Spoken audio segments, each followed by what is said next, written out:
Hi everyone, welcome to Edge of Wonder. I'm Ben. I hope you guys are enjoying this series of our content creators who are only on our edgeofwonder.tv platform. We really truly want to thank each and every one of you who is supporting us on our edgeofwonder.tv. We could not be doing what we're doing without you guys and supporting us all the way through.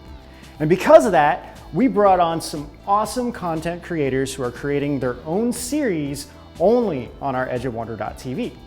One of them is Mr. Simon Esler, who, if you haven't heard of him, prepare for your mind to be blown. Simon knows everything about anything. He's pretty much, he could write a book on any topic that he wanted to, and his presentation is absolutely amazing. He's a great speaker and a great host. We are so happy to have him part of our EOW family.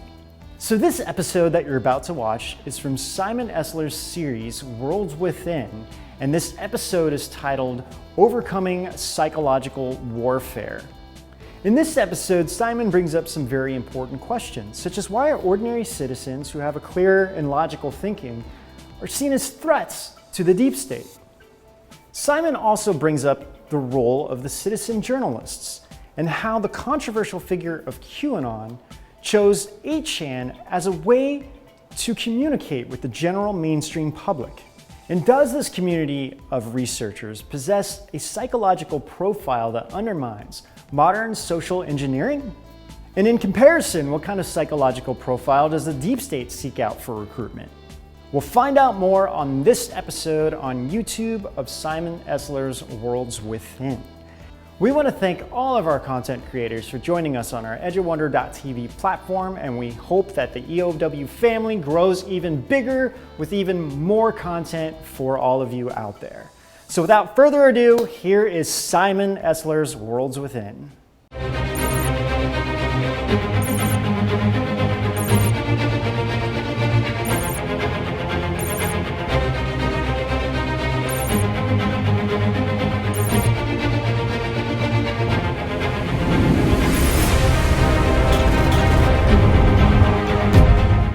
Hey, welcome to the show, Simon. I'm Simon Esler. Today, we're going to peer into the depths of psychological warfare. What are the major threats to the deep state's ongoing psychological warfare campaigns targeting humanity at large? Put differently, if we are warriors in this spiritual war, how can we study this subject in a way that empowers us? To keep a very large topic relatively succinct, we're going to break it into three major considerations. Number one, are highly intelligent, informed citizens with the capacity for clear, logical thinking seen as threats? Number two, does studying different forms of spirituality which empower higher forms of consciousness undermine deep state psychological warfare operations? And number three, do strong family units and kind-driven communities stand out as metaphysical shelters, withstanding the onslaughts of this violent psychological environment?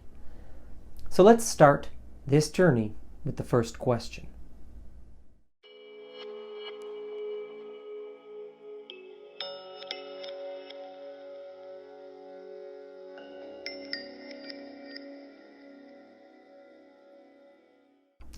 Are highly intelligent, informed citizens with the capacity for clear, logical thinking seen as threats? We're going to tackle this question through the study of the online community that gave rise to the controversial entity known as QAnon, an alleged anonymous military intelligence operation that has been rocking the alternative news and truther communities since October 2017. To offer a disclaimer, this episode will not be a push for people to believe in Q, as the validity of Q is not really what's being questioned here. Instead, we're going to look at what kind of community Q arrived into. More specifically, what kind of psychological environment became a container for Q, and why, regardless of the veracity of QAnon, this is a community we need to understand. In the book Revolution Q by online journalist Neon Revolt, we are introduced to the Chans, the anonymous messaging/image boards that have become the popular hub of the researchers supporting the QAnon operations. This relationship began with 4chan, eventually moved to 8chan, and is now set up on 8kun. Neon Revolt's depictions in the book reveal a unique community of Anons that, well before QAnon, had been growing and evolving in response to a world that was increasingly losing not only freedom of speech, but freedom of thought. In a world where state-sponsored restrictions on certain lines of thought and language had begun to seem normal, natural, and necessary, the anonymous culture brewing in the Chans became a collective reflex, a co-created immune response to psychological oppression. The essence of all the campaigns seeking to restrict these freedoms, made to seem innocuous through things like identity politics and political correctness, emerges from a singular Luciferian philosophy that humanity cannot handle its own freedom. In a mysterious book entitled Silent Weapons for Quiet Wars, dated May 1979, a plan is depicted for enslaving the human population through the careful manipulation of industry, people's pastimes, education, and political leanings. Self-described as an introduction programming manual, this booklet was discovered by accident in 1986 by a Boeing aircraft employee, and much like the Toronto Protocols, finds its relevance in comparing the ideas in the book to the way the world has unfolded since its discovery. In the 1990s, a group called The Lawful Path compared the booklet that had been found by the Boeing employee with an online version of seemingly similar material. Their discovery was that the two versions actually revealed a complete copy, with all the relevant text and images that had been missing now put together in one place.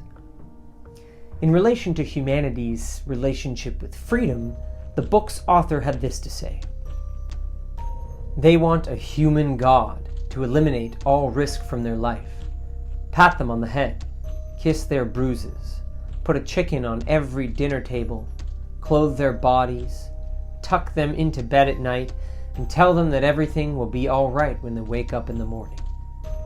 This public behavior is surrender, born of fear, laziness, and expediency. It is the basis of the welfare state as a strategic weapon, useful against a disgusting public." This elite philosophy, trickling down into our various social institutions and perpetually infecting our media, reveals the major catalyst that gave birth to the Anon culture that would eventually incubate the Q phenomenon. The Chans removed or repurposed three key components of the psychological warfare that was threatening free speech and free thought: social hierarchies, in-group and out-group dynamics, and operant conditioning.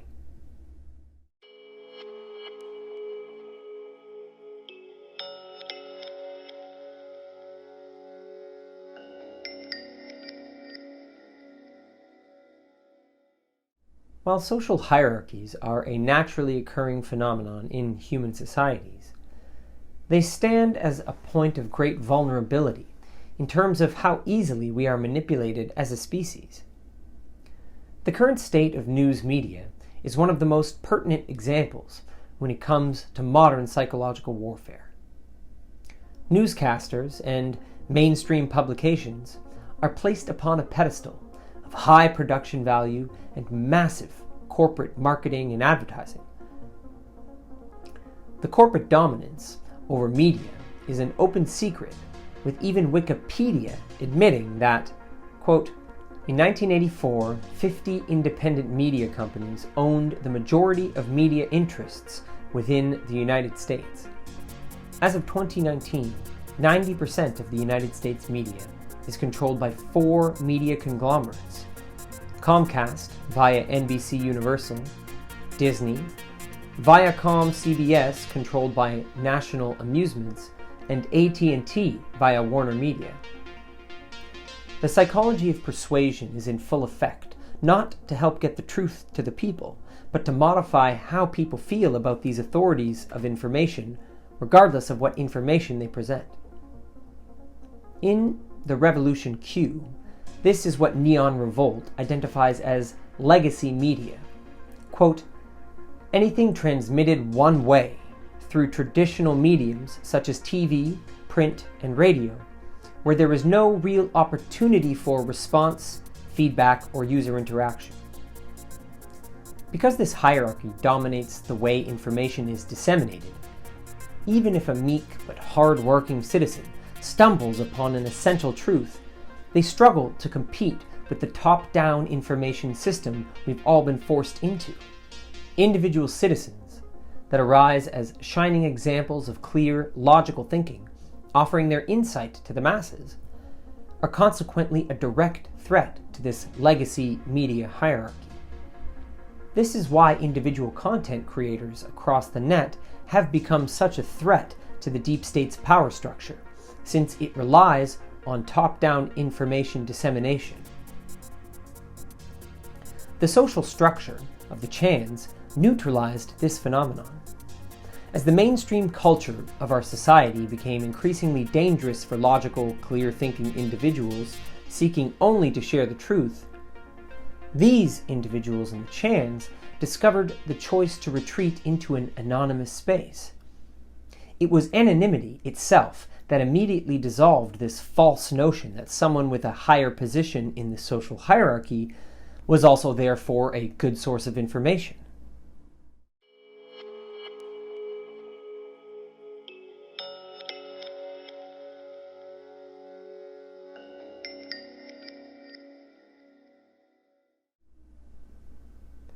In-group, out-group dynamics are defined on Wikipedia as, quote, in sociology and social psychology, an in-group is a social group to which a person psychologically identifies as being a member. By contrast, an out-group is a social group with which an individual does not identify. People may, for example, identify with their peer group, family, community, sports team, political party, gender, religion, or nation. They go on to say that people can form self-preferencing in-groups within a matter of minutes, and that such groups can form even on the basis of completely arbitrary and invented discriminatory characteristics, such as preferences for certain paintings. The Anons were known to utilize these dynamics in a number of ways. Firstly, very much aware of these dynamics, they developed linguistics and cultural forms of communication that were purposefully meant to trigger what they call normies. To better understand this, it's important to understand the psychology this group had developed together, mainly one that protects them from being offended or gaslit in any way. Knowing that a true Anon would be able to handle any form of information objectively without being triggered or offended, they organically developed these cultural markers that would offend individuals incapable of achieving this form of objectivity.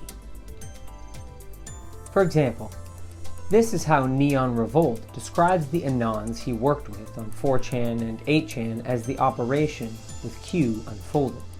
Quote, a culture that might seem inexplicable and impenetrable to outsiders, but frankly, that's the way Anons like it. That may seem harsh, but in a world where identity isn't a factor, it has had a way of preserving a distinct culture.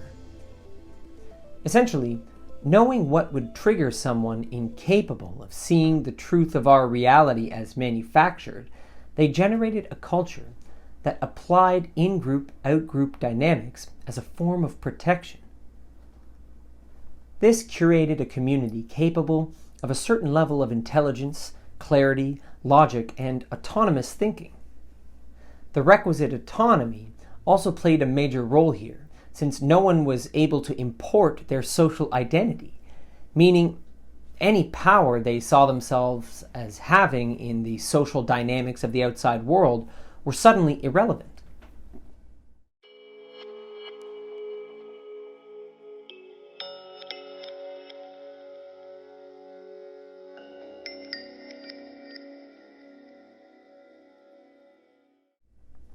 The easiest way to understand how the psychology of the Chans repurposed operant conditioning is to make a comparison to the realm of Facebook versus the realm of the Chans.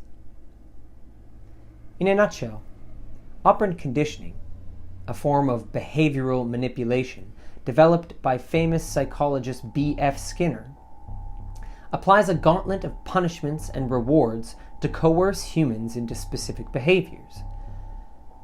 The best example of this concept is known as a Skinner box, one of Skinner's earlier experiments.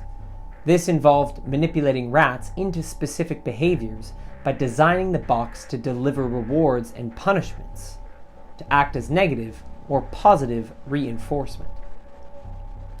In an article entitled Skinner Marketing, We're the Rats and Facebook Likes Are the Reward, our internet handlers are using operant conditioning to modify our behavior. Author Bill David states that the effectiveness of these behavioral modification techniques are in plain sight. Families ignoring one another while checking their email and Facebook at dinner.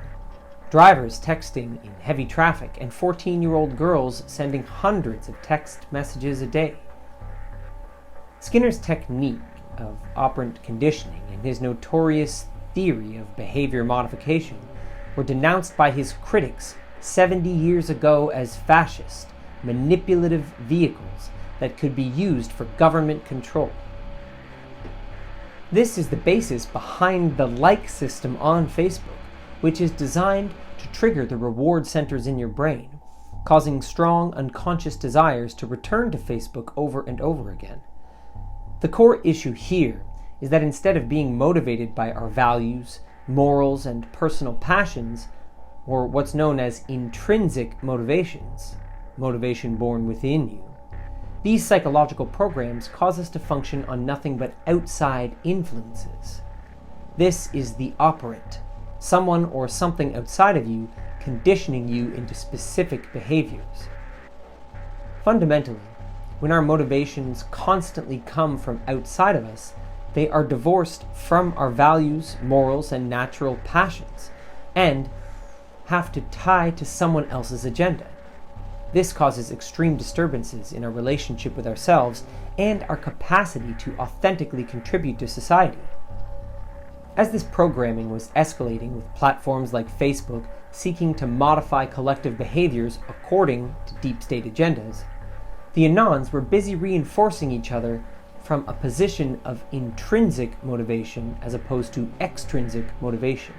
That is to say, the only way to be an authentic Anon that qualified to join the QAnon endeavor was to bring your passion for the truth and the expertise you've developed to seek it. Neon Revolt explains how important the ritual of being able to convey complex truths to others in a way that is understandable became paramount in one's entrance into this elite group of researchers. Quote, "There's a level of coordination and expertise fostered on the boards rarely seen anywhere else online. Because you don't know who you're talking to, the only way to back up your words is by demonstrating your expertise in a way that others can understand. The anonymity bit significantly reduces the influence of ego on the matter as well. Either you contribute something significant, something of value to the conversation, or you're ignored." In this way, Anons perpetually supported the following of one's values, morals, and personal passions, even when, in fact especially when, they didn't fit in with societal norms.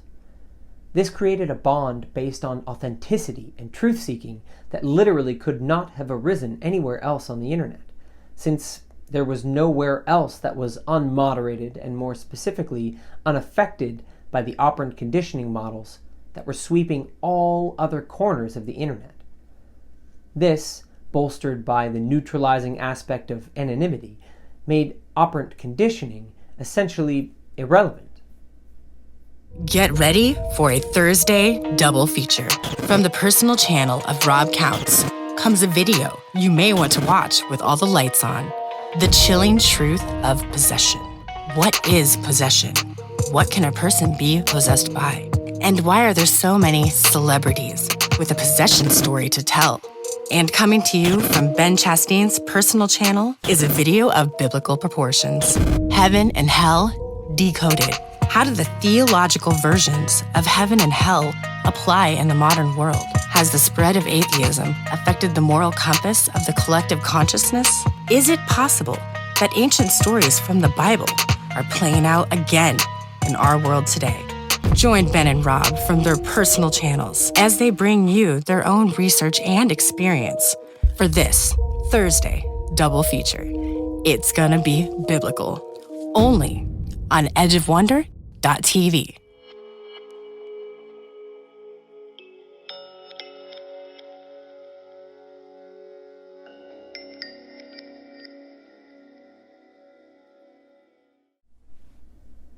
The culture of Anons we're studying today and their ability to use clear logical thinking to remove social hierarchies, in-group and out-group dynamics, and operant conditioning from their social engagements on the chans reveals a unique form of intelligence. It wouldn't be possible to construct this kind of culture without being extremely well informed about the true constructs that form our mainstream social fabrics. Building this mental environment together is what led to their ability to engage in what became called wrongthink. Wrongthink is the term generated within this Anon culture that identified anything that normies would deem offensive or inappropriate. While numerous online publications have attempted to attribute this term to right-wing thinking, a closer look at its application reveals that it's merely attributable to a countercultural desire to make change within a media landscape that is financially and psychologically invested in propped up left-wing agendas. This is merely because left-wing politics happen to offer a sound tactical positioning for the deep state, not because of genuine political leanings that exist outside of social engineering. We'll get into this concept more when we tackle question number 3. Do strong family units and kind-driven communities stand out as metaphysical shelters, withstanding the onslaughts of this violent psychological environment?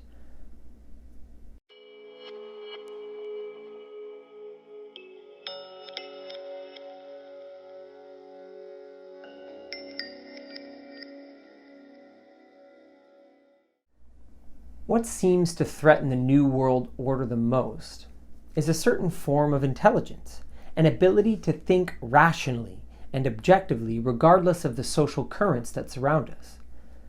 This doesn't mean to disassociate with one's feelings, however, since this would move us into the realm of sociopathic tendencies or mental illness. It basically means we don't confuse emotions with perception. Instead, it means a level of awareness of these feelings that allows them to be observed as separate from our capacity to generate rational thought. At its core, this is a form of mindfulness. In a 2017 discussion at Ryerson University in Toronto, Ontario, Dr. Oren Amitay invited controversial figure Jordan Peterson to discuss weaponized psychology and political correctness. Amitay begins the discussion by saying that, quote, promoting critical thinking, helping people to be able to tolerate subjects that they don't feel comfortable about, but that they should be able to hear and process, not based on emotions, but based on an actual analysis of the facts, the evidence, the reality, versus some agenda that's being shoved down their throat, whether it's through the media, the professors, is common sense. The interview continues with Peterson stating that, quote, your identity is a negotiated game, and you're not the only one in charge of it by any stretch of the imagination. Both of these statements are essential to understanding the culture that developed on the chans as a direct response to the amount of psychological warfare in our society. Firstly, Amitay's statement can be understood as the promotion of mental toughness and even mental flexibility something we touched on in last week's episode. However, despite the fact that Amate claims this to be common sense, what's not being factored into his analysis of agendas is the means by which people can be programmed to have specific emotional responses to certain information en masse. Meaning groups can be targeted through social engineering to maintain a specific emotional response as a psychological operation designed to steer socio-political events in a specific direction. If the majority of the human population is subjected to this kind of programming, then emotional barriers can literally be constructed around certain topics so that people become triggered before they can even discuss certain issues in a rational way.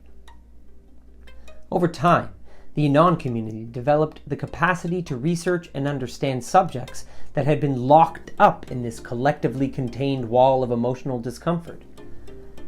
Over time, this gave them the ability to process facts and evidence with an unprecedented accuracy and efficiency. Peterson's statement is equally revealing. The notion that our identity is something we negotiate into existence with our communities and society at large is extremely powerful, since it means that each individual's sense of self is in fact a collective creation. Logically, it follows that we are all responsible for each other, in terms of supporting our fellow humans in negotiating a healthy, flexible, and resilient identity. As Professor Arthur Dobrin, in an article entitled Political Correctness versus Free Speech, put it, quote, "The beginning of real education is feeling uncomfortable. Free speech is a double-edged sword. Uncensored speech and its cousin, a free press, is an ally of the powerless. At the same time, language has been used as a weapon of oppression by demagogues." The weaponization Dobrin alludes to in this quote is an excellent entrance into a deeper understanding of the way psychological warfare operates as a silent, pervasive, and devastating force in our world.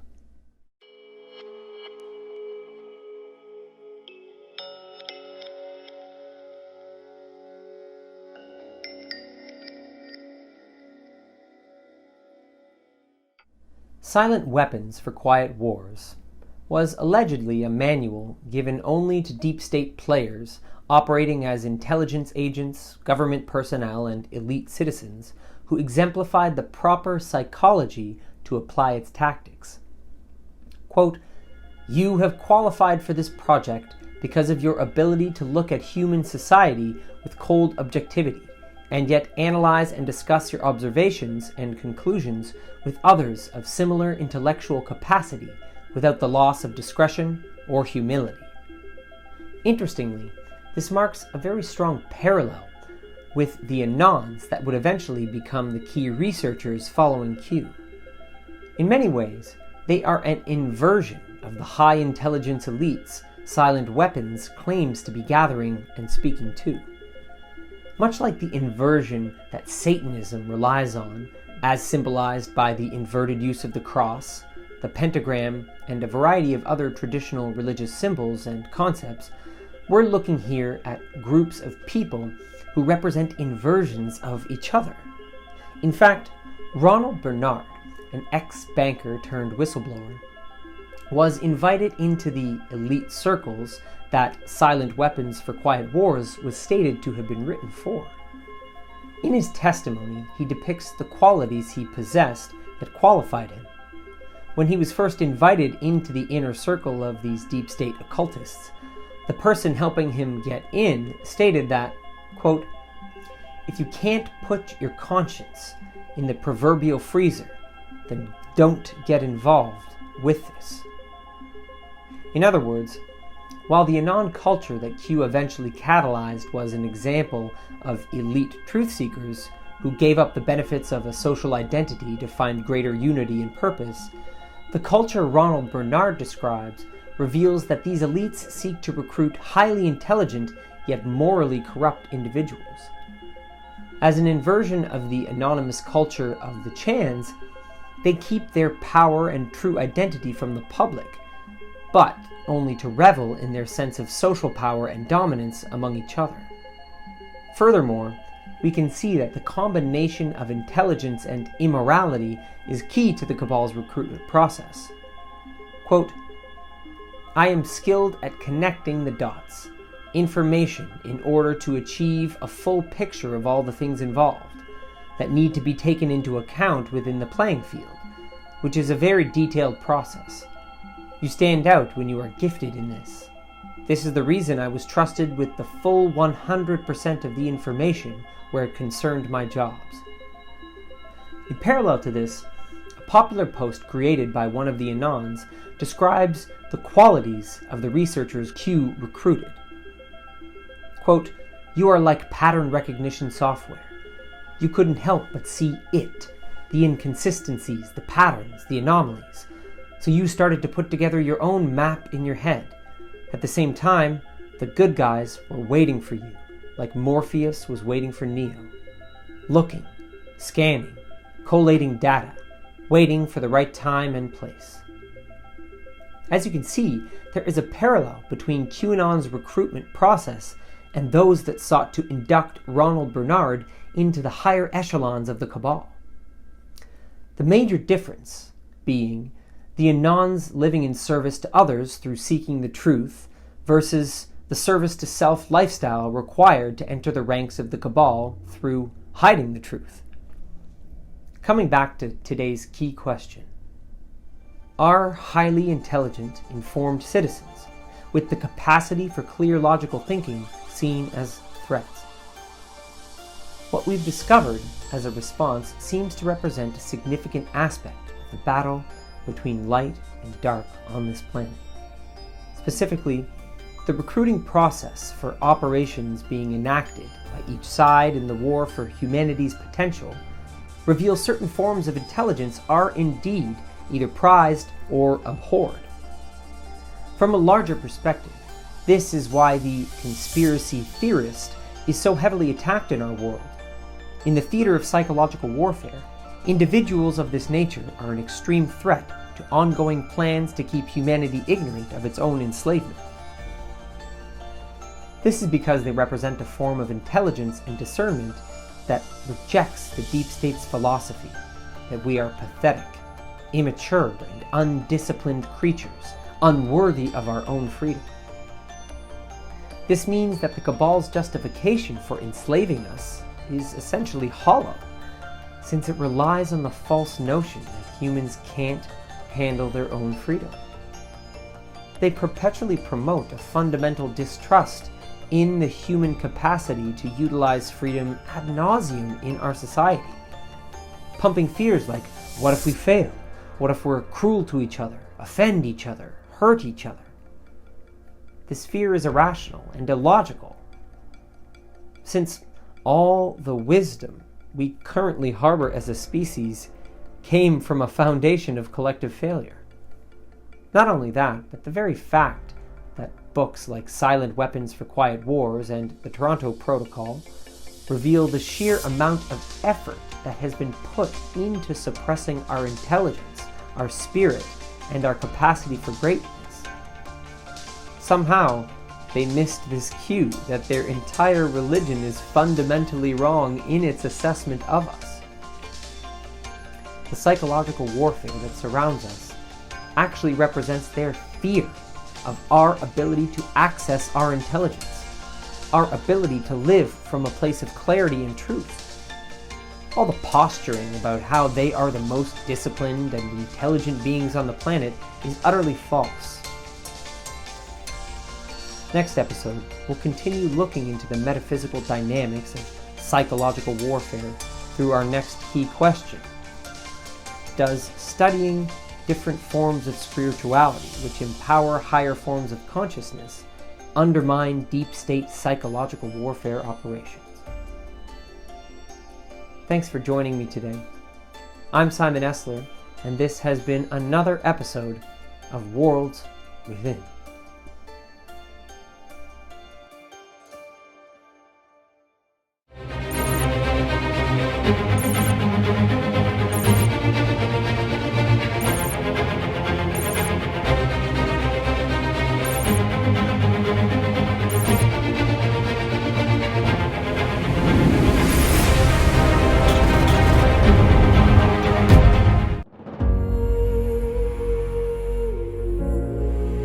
Humanity is a race daunted by secrecy. We all want to better understand the truth about humanity. We all want to uncover the incredible potential that has been hidden from us. Today, we are being called into the world around us to become digital soldiers, to research, to share, to disseminate. We are being called into the world around us to dissent, to speak truth to power, to fill the streets, to take back our sovereignty. And yet, a message from the depths of human history continues to beckon us to go within. Sages and religious teachers have repeated the same message over and over again. Go within.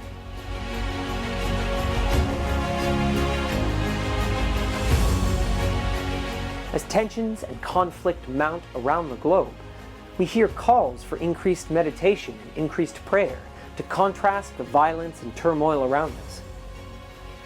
But what does it mean that we can sit peacefully in a room only to go out into the world and project our unresolved violence into that world? Where does the power we gather in prayer go when we are faced with the pressures of our own lives and the chaos of global upheaval? What do we do? When we realize that our meditation at home does not equal our peace within the world? What do we do when we realize that our prayers do not equal right action? Together, we'll uncover why it's so easy to be Neo while we meditate on peace, but Mr. Smith while we advocate for truth. I'm Simon Esler, and this is Season 2 of Worlds Within, The Metaphysical Activist, only on edgeofwonder.tv.